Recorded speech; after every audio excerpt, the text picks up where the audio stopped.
बोलने से ज़्यादा खुद को बदलने में ध्यान दो। एक ऐसी अद्भुत कहानी है जो मैं आज आपको ध्यानपूर्वक सुनाऊंगा, और इसे सुनने के बाद आप ज़्यादा सोचना, डरना और चिंता सब छोड़ देंगे, और आपका मन खुशियों से और प्रसन्नता से भर जाएगा। तो चलिए आज की कहानी की शुरुआत करते हैं। दोस्तों, एक समय की बात है, किसी नगरी में एक युवक रहा करता था। वह युवक अत्यंत दुखी था। वह बहुत निराश था। उसे यह समझ नहीं आ रहा था कि आखिर इस दुनिया में हर व्यक्ति अपने मतलब के लिए क्यों जीता है। उसे हर जगह हर कोई केवल स्वार्थी नजर आता था। वह हमेशा यही सोचा करता था कि उससे कोई प्यार नहीं करता, उसकी कोई परवाह नहीं करता। सब उससे मतलब के लिए अपने संबंध रखते हैं। मतलब खत्म हो जाते ही सब उसे अपने आप से दूर कर देते हैं। दोस्तों, हमारे जीवन में भी कुछ ऐसा ही होता है। हम भी हमेशा किसी न किसी का साथ ढूंढते ही रहते हैं, और जब हमें किसी का साथ नहीं मिल पाता तो हम अपने आप को अकेला महसूस करते हैं, कमज़ोर महसूस करते हैं। हमें लगता है कि इस दुनिया में हमारे जैसे कोई है ही नहीं, हमें कोई प्यार नहीं करता, हमारी कोई परवाह नहीं करता। लेकिन हम यह भूल जाते हैं कि अंत में तो हर किसी को अकेले ही जाना है। वह व्यक्ति अपने पर अकेलेपन से बहुत परेशान हो चुका था, जिस कारण एक दिन उसने अपना घर छोड़ दिया और एक रास्ते पर निकल पड़ा। उसके मन में कई सारे विचार थे। उन विचारों में मग्न होकर वह उस रास्ते पर आगे की ओर बढ़ता ही जा रहा था। तभी उसे रास्ते में एक आश्रम दिखाई पड़ा। वह उस आश्रम की ओर आगे बढ़ा। तभी उसने देखा कि एक गुरु अपने शिष्यों को ध्यान करना सिखा रहे हैं, और उन्हीं शिष्यों में से एक शिष्य ने अपने गुरु से कहा, हे गुरु, आखिर यह ध्यान क्या है और इस ध्यान को करने से हमें क्या लाभ होगा। तभी वह गुरु अपने उस शिष्य के इस सवाल का जवाब देते हुए कहते हैं, पुत्र, ध्यान ही सच, और ध्यान हमें अकेला कर देता है। हम जितने ज़्यादा अकेले होते हैं उतना ही हम ध्यान में उतरते चले जाते हैं, और यही अकेलापन हमें सत्य के मार्ग पर ले जाता है, तुम्हें सत्य की प्राप्ति करवाता है। वह युवक आश्रम के बाहर खड़े होकर यह सब कुछ देख रहा था, सुन रहा था। जैसे ही उसने उन गुरुवर के मुख से यह सारी बातें सुनी, वह दौड़ा दौड़ा उन गुरुवर के पास आया और कहने लगा, गुरु, यदि ध्यान हमें अकेला कर देता है तो इसका मतलब यह हुआ कि मैं इन सब चीज़ों में श्रेष्ठ हूँ। आप तो ध्यान का सहारा लेकर अकेले होते हैं, लेकिन मैं तो ऐसे ही अकेला हूँ। मेरा ऐसा कोई नहीं है जिसे मैं अपना कह सकूँ, जो मेरी परवाह करता हो, जो मेरा ख्याल रखता हो, और मैं अपनी राह पर अकेला ही चलता चला जा रहा हूँ। उस व्यक्ति की यह सारी बातें सुनकर उन गुरुवर ने उस व्यक्ति को ध्यानपूर्वक देखा, और उसके बाद उससे कहते हैं, भंते, अगर तुम अकेले हो तो तुम्हारे पीछे तुम्हारा पूरा परिवार, तुम्हारे मित्र, तुम्हारे शत्रु, तुम्हारे सगे संबंधी, इन सबको लेकर तुम कहाँ जा रहे हो। उन गुरुवक के मुझ से यह बात सुनकर वह व्यक्ति चौंक उठा, और उसने तुरंत ही पीछे मुड़कर देखा तो वहां पर कोई नहीं था। तभी वह उन गुरुवर से कहता है, हे गुरुवर, कौन है मेरे पीछे? कोई तो नहीं है ना? मेरे परिवार वाले, न मेरे मित्र, न मेरे शत्रु, और न ही मेरे सगे संबंधी। मैं तो सबको पीछे छोड़ आया हूँ, क्योंकि कोई मुझे नहीं पूछता, कोई मेरी परवाह नहीं करता, कोई मेरा ख्याल तक नहीं रखता, यहाँ तक कि मेरी कोई आवाज़ तक नहीं सुनना चाहता। लेकिन जब किसी के ऊपर कोई समस्या आती है तो वह मुझे अवश्य याद करता है, पर बाकी समय पर वह मुझे पूछते तक नहीं। उन्हें यह सब तक खबर नहीं होती कि मैं किस हाल में हूँ, मैं जिंदा भी हूँ या नहीं। उन सबको इन सब चीज़ों से कोई फर्क नहीं पड़ता। उन गुरुवर ने उस व्यक्ति की यह बातें ध्यानपूर्वक सुनी और उसके बाद उस युवक से कहते हैं, भंते, तुम सही कह रहे हो, लेकिन जब तक तुम इन सभी को छोड़कर नहीं आते तब तक तुम भला अकेले कैसे हो सकते हो। वह व्यक्ति एक बार फिर से आश्चर्यचकित होकर पीछे मुड़कर देखता है और फिर उन गुरुवर से कहता है, गुरुवर, यहाँ पर तो कोई नहीं है, मैं अकेला ही यहाँ पर आया हूँ। लग रहा है कि आप मेरा मजाक उड़ा रहे हैं। मेरे पीछे कोई नहीं है, आप खुद देख सकते हैं। फिर आप ऐसा क्यों कह रहे हैं कि जाओ और इन्हें छोड़कर आओ। जब मेरे साथ कोई है ही नहीं तो मैं भला उन्हें कहाँ छोड़ूं, कैसे छोड़ूं। उस युवक की यह सारी बातें सुनकर वह गुरुवर मुस्कुराने लगे और उस युवक से कहते हैं, भंते, आखिर तुम मुझसे क्या चाहते हो। इस पर वह युवक उन गुरुवर से कहता है, हे गुरुवर, मैं आपका शिष्य बनना चाहता हूँ, मुझे कोई साथी चाहिए, मुझे अपना शिष्य बना लीजिए, मैं जीवन भर आपका आभारी रहूंगा। उस युवक की यह बातें सुनकर उन गुरुवर ने कहा, भंते, तुम चाहो तो यहाँ पर 1 महीने रह सकते हो, उसके बाद ही मैं यह निर्णय कर पाऊंगा कि क्या मुझे तुम्हें अपना शिष्य बनाना चाहिए ये या फिर नहीं। लेकिन तुम्हें मेरी एक बात माननी होगी, तुम्हें इन 30 दिनों के अंदर ध्यान का अभ्यास करना होगा। अगर तुम यह कर सकते हो तो तुम यहाँ पर अगले 1 महीने के लिए रुक सकते हो, अन्यथा तुम्हारे लिए यहाँ पर कोई जगह नहीं है। उस व्यक्ति ने काफी सोच विचार कर उन गुरुवर से कहा, गुरुवर, आप जैसा कहेंगे मैं वैसा ही करूँगा। आप चाहते हैं कि मैं इन 30 दिनों में ध्यान का अभ्यास करूं, तो मैं यह करने के लिए तैयार हूं। उस व्यक्ति ने उन गुरुवर की बात मान ली और आश्रम में ही रुक गया। अगले दिन सुबह सुबह वह गुरुवर उस व्यक्ति के पास आए और उस व्यक्ति से कहने लगे, भंते, तुम किससे बात कर रहे हो, तुम्हारा ध्यान कहाँ है। इस पर वह व्यक्ति जवाब देते हुए कहता है, हे गुरुवर, मेरे साथ तो कोई नहीं है, मैं भला किससे बात करूंगा, मैं तो अकेला हूँ। तभी वह गुरुवर उस व्यक्ति से कहते हैं, ठीक है, लेकिन अब ध्यान लगाओ, क्योंकि तुमने मुझे वचन दिया था इन 30 दिनों में तुम ध्यान का अभ्यास करोगे।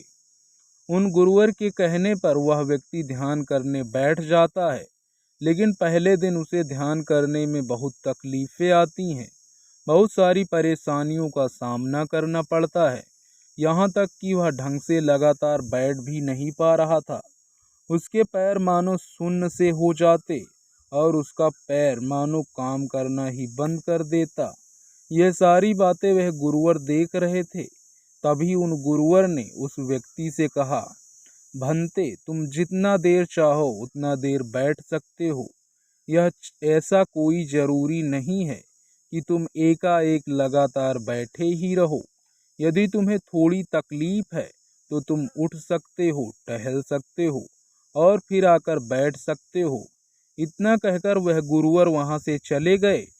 अगले दिन सुबह फिर वह उस व्यक्ति के पास आए और उस व्यक्ति से कहने लगे, भंते, कौन है, किससे बातें कर रहे हो, कोई आया है क्या। उन गुरुवर की इस बात का जवाब देते हुए वह व्यक्ति उन गुरुवर से कहता है, हे गुरुवर, यहाँ पर तो कोई नहीं है, आप खुद देख लीजिए, मैं भला किससे बातें करूँगा। तभी वह गुरुवर एक बार फिर उस व्यक्ति से कहते हैं, चलो ध्यान का अभ्यास करो।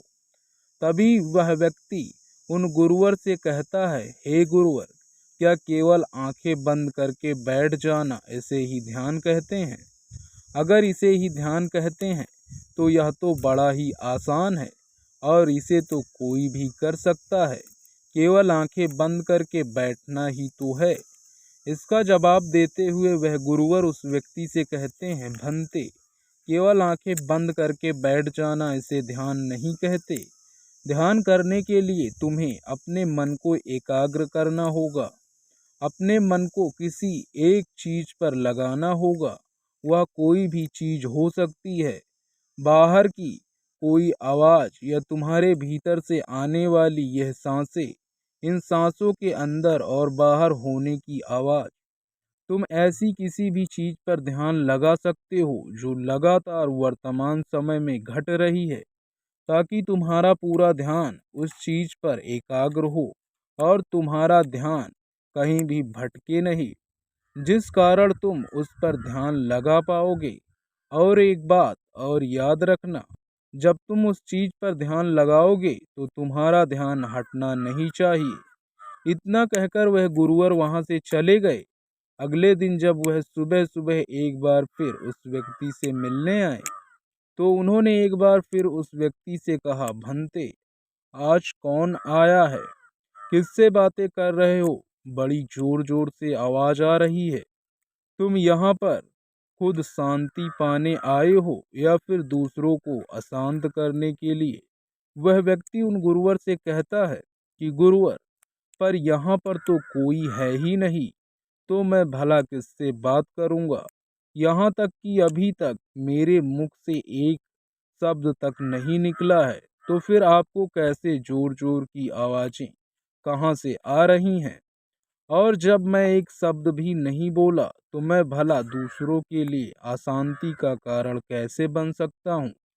तभी वह गुरुवर उस व्यक्ति से कहते हैं, ठीक है, चलो ध्यान का अभ्यास करो। तभी वह व्यक्ति उस गुरुवर से कहता है, हे गुरुवर, मेरा एक प्रश्न है, क्या मैं आपसे पूछ सकता हूँ? तभी वह गुरु उस व्यक्ति से कहते हैं, पूछो, तुम्हें क्या पूछना है? तभी वह व्यक्ति उन गुरुवर से कहता है, हे गुरुवर, आप कहते हैं किसी भी एक चीज पर ध्यान लगाओ जो वर्तमान समय में घट रही हो, उस पर अपना पूरा ध्यान लगा दो। लेकिन जब मैं अपनी सांसों पर या फिर किसी ऐसी चीज पर ध्यान लगाने का प्रयास करता हूँ जो लगातार घट रही है, तो मेरा ध्यान लगातार नहीं रह जाता।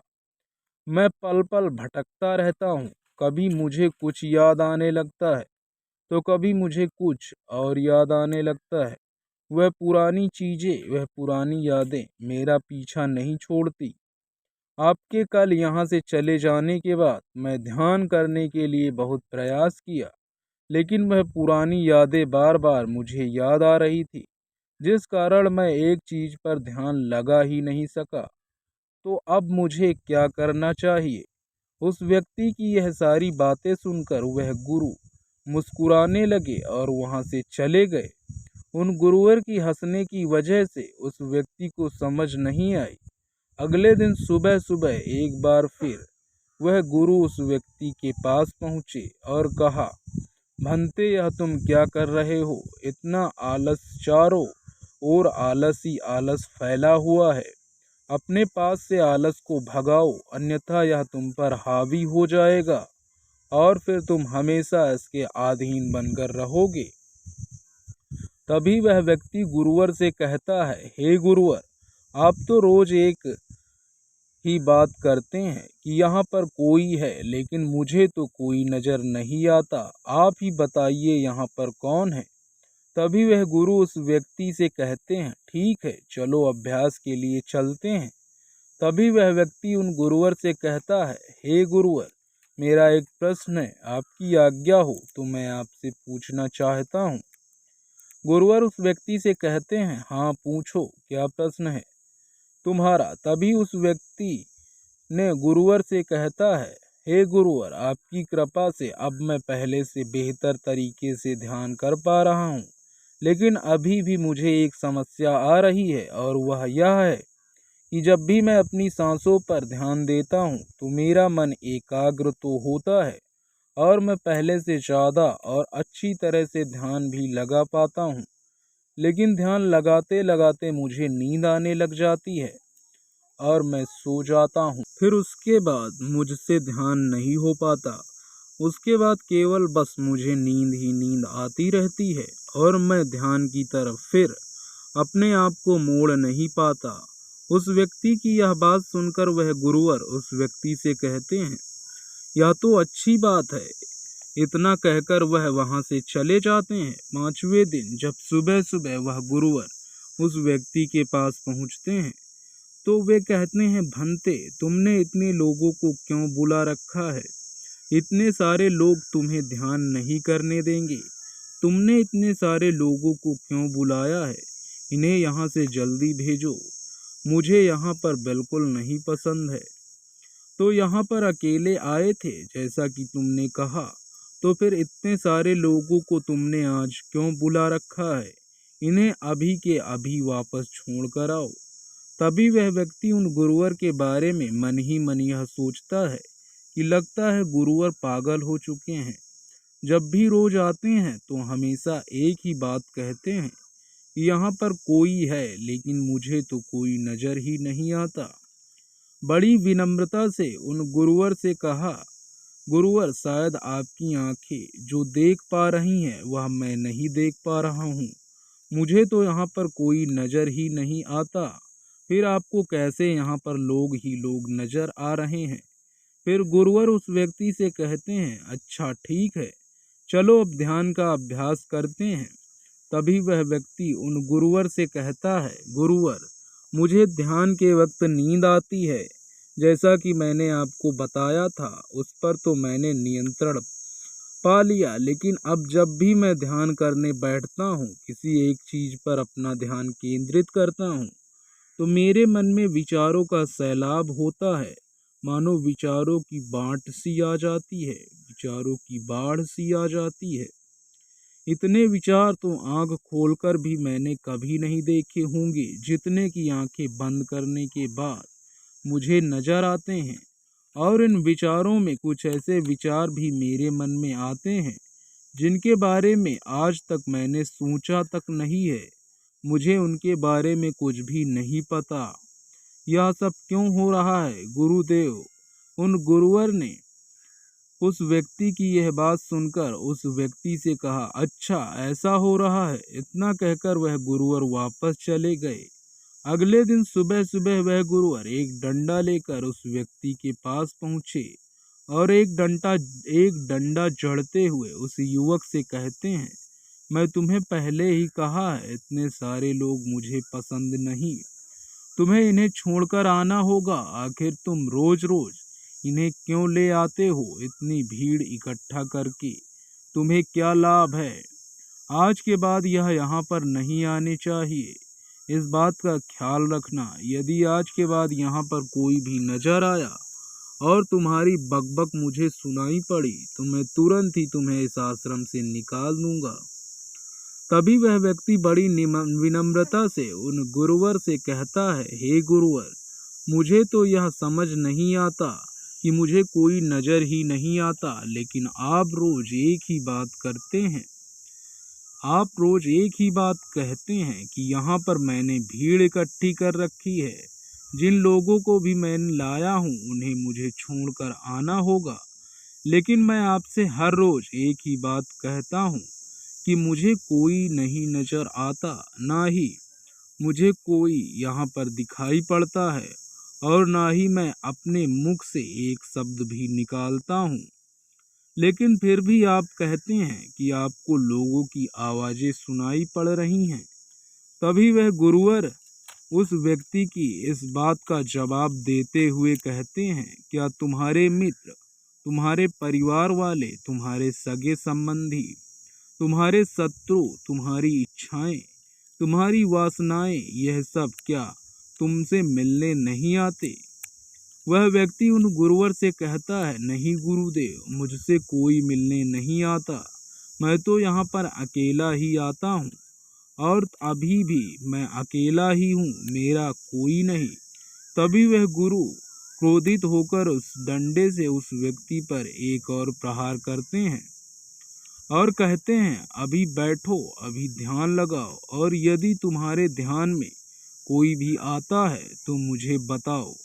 वह व्यक्ति उन गुरुवर की बात मान लेता है और तुरंत ही ध्यान करने बैठ जाता है।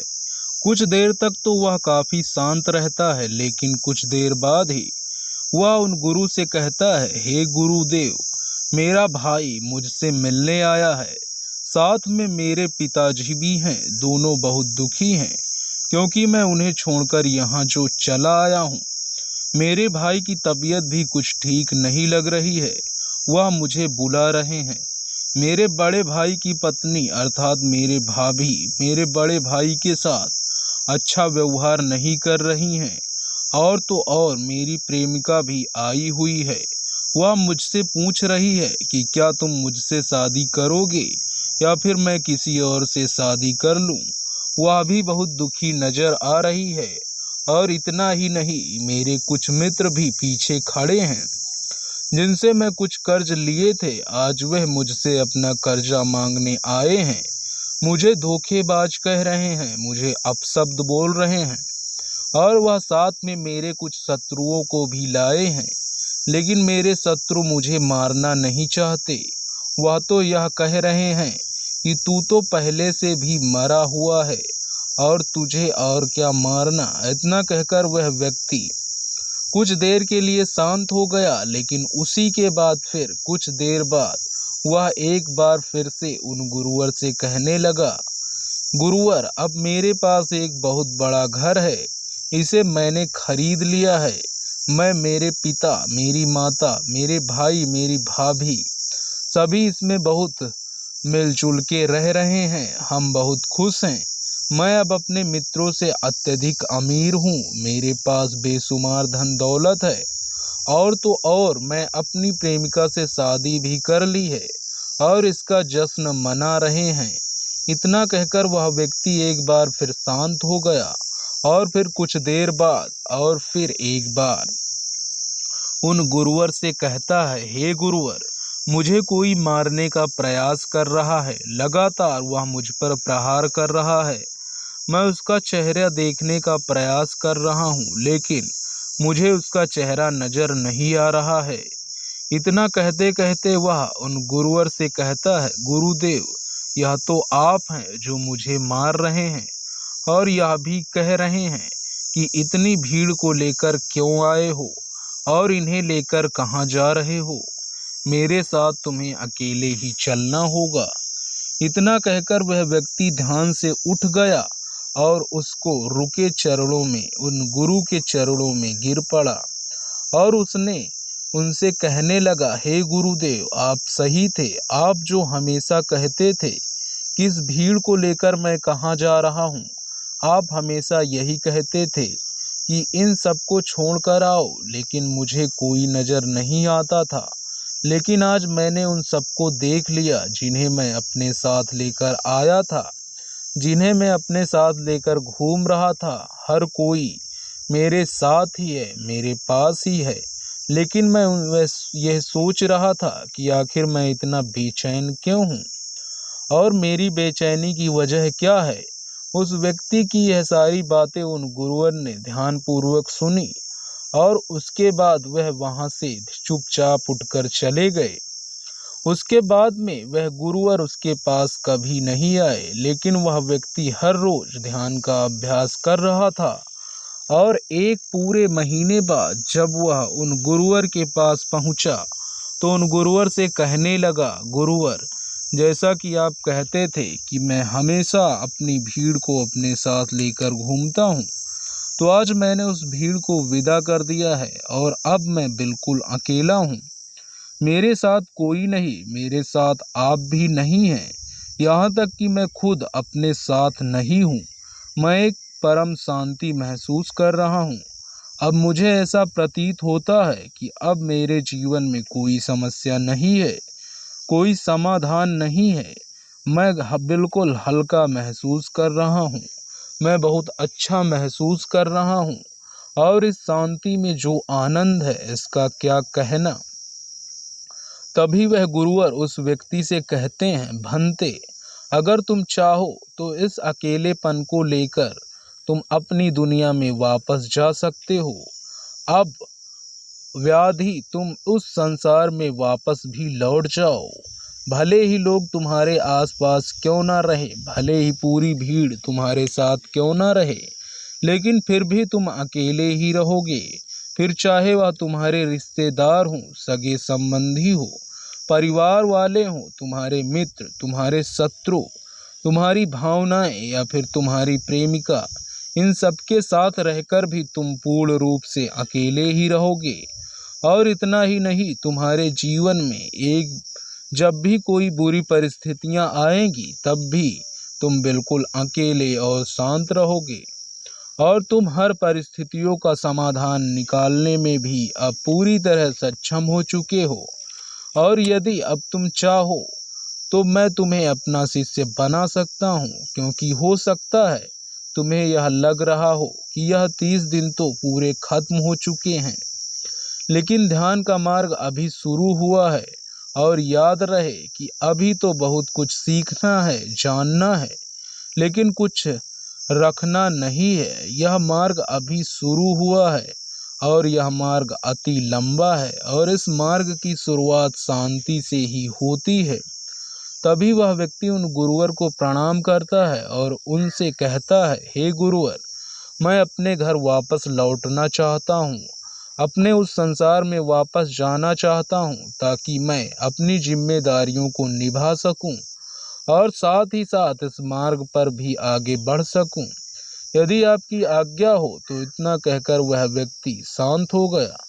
तभी वह गुरु मुस्कुराने लगे और उस व्यक्ति से कहते हैं, भंते, मन शांत हो तो सब हो सकता है। तुम संसार में रहकर भी अकेले रह सकते हो, लेकिन एक बात याद रखना कि हमें सीखना बहुत कुछ है, जानना बहुत कुछ है, लेकिन रखना कुछ भी नहीं। अब तुम जा सकते हो, तुम्हारा कल्याण हो। दर्शकों, चलिए अब ज्यादा सोचने के ऊपर अगली कहानी की शुरुआत करते हैं। तो दोस्तों, यह थी भगवान बुद्ध की ऐसी कहानी जिसके माध्यम से आप ज्यादा बोलने से ज्यादा खुद को बदलने में ध्यान दो। तो दोस्तों, यह कहानी कैसी लगी आप कमेंट में बताओ कि इस कहानी से आपको क्या सीखने को मिला। अगर आपने अभी तक हमारे चैनल बुद्धा को सब्सक्राइब नहीं किया है तो सब्सक्राइब कर लीजिए। इस चैनल पर हम ऐसी ही ज्ञान वाली वीडियोस लाते रहते हैं। चैनल को सब्सक्राइब करके वीडियो को लाइक कर दीजिए, शेयर कर दीजिए। तो दोस्तों, तब तक के लिए आप सभी अपना ख्याल रखिए। मिलते हैं अगली नई कहानी में। धन्यवाद।